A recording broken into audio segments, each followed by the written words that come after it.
kondu yaptırdım da temeli çürük, sıvasız duvarları da çatısı çökük.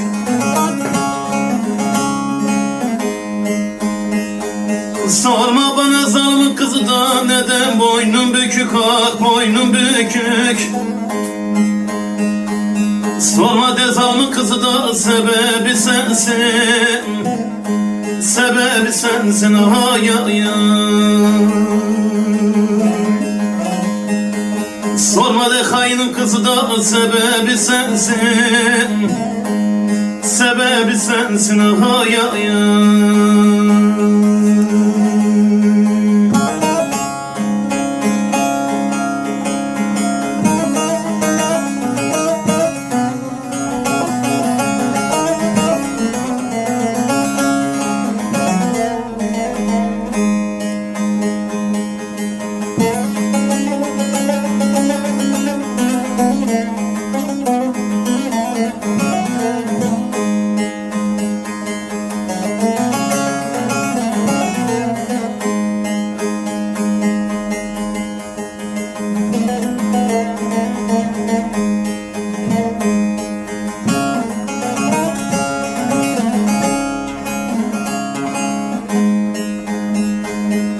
Bu nasıl yuvadır ki anam, çatısı yoktur. Yüce dağ başına yaptırdım da tapusu yoktur.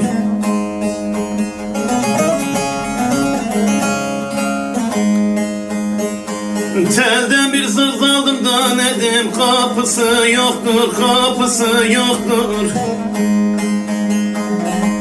Sorma hain yoklukta sebebi sensin, sebebi sensin ah ya ya.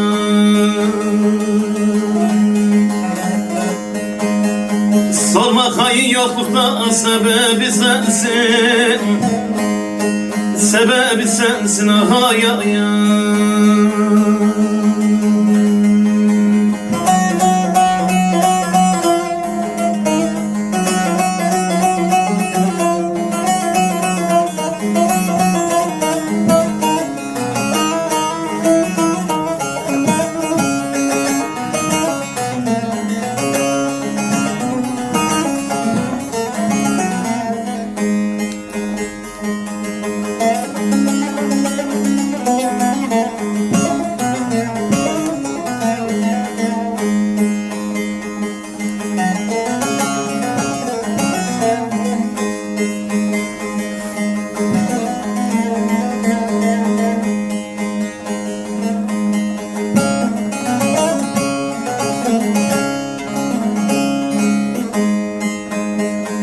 Tütmüyor bacası da yanmaz ışığım, kilitli kalmış da kapısı vermez aşığım.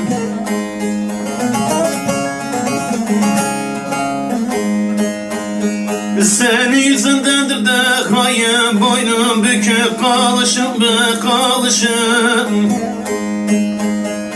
Sorma de yavrum kızı da sebebi sensin, sebebi sensin ah ya ya. Sorma de yavrum kızı da sebebi sensin, sebebi sensin ah ya ya.